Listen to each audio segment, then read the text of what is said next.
Hello friend, જય શ્રી કૃષ્ણ. એકવાર ફરીથી સ્વાગત છે મારી આ ચેનલમાં. તો આજે આપણે બનાવવાના છે એકદમ સિમ્પલ અને ટ્રેડિશનલ રીતે ઘઉંના લોટના માલપુડા. તો સૌપ્રથમ આપણે ઘઉંનો લોટ લઈ લેશું. જે આપણે રોટલી બનાવવામાં યુઝ કરતા હોય એ પણ લઈ શકો છો. હવે આમાં ખાંડ એડ કરી લેશું. તમારા ઘરમાં જેવું સ્વીટ ખાતા હોય તે પ્રમાણે નાખવું. અહીં તમે ગોળ પણ એડ કરી શકો છો. હવે અહીં હું પાણી પણ એડ કરી લઈશ અને સારી રીતે હલાવીને બેટર બનાવી લઈશ.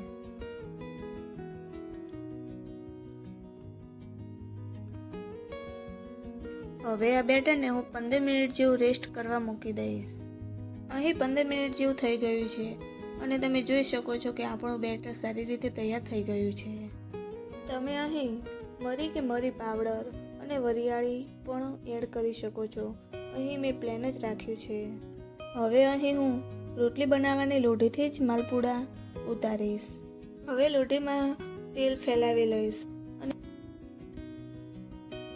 હવે થોડું બેટર લઈને તેલ પર આવી રીતે પથરીશું. જો માલપુડા બનાવવામાં નવા છો તો શરૂઆતમાં 2-3 માલપુડા ગોળ નહીં થાય, પણ ધીરે ધીરે પ્રેક્ટિસ આવી જશે. જો માલપુડા પલટાવવામાં પ્રોબ્લેમ થતો હોય તો બીજા વાસણથી તમે પલટાવી લેશો અને તેને શેકતા રહેશો. અને બંને બાજુ આવા ગોલ્ડન કલરના માલપુડા બનાવવાના છે અને સાઈડમાં આપણે તેલના ટુવા પણ કરતા રહેશું. તો અહીં આપણો માલપુડો તૈયાર થઈ ગયો છે અને તેને આપણે એક ડીશમાં લઈ લેશું.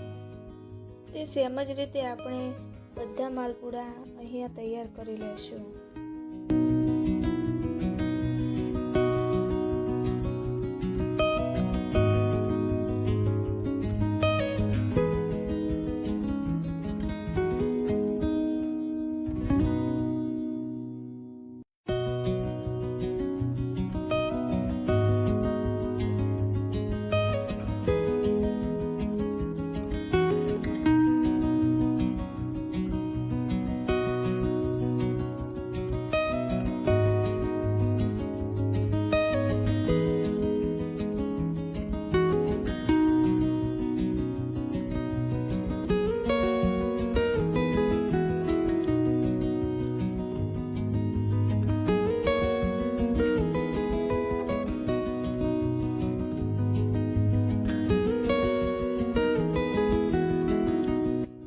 માલપુડા બનીને તૈયાર થઈ ગયા છે.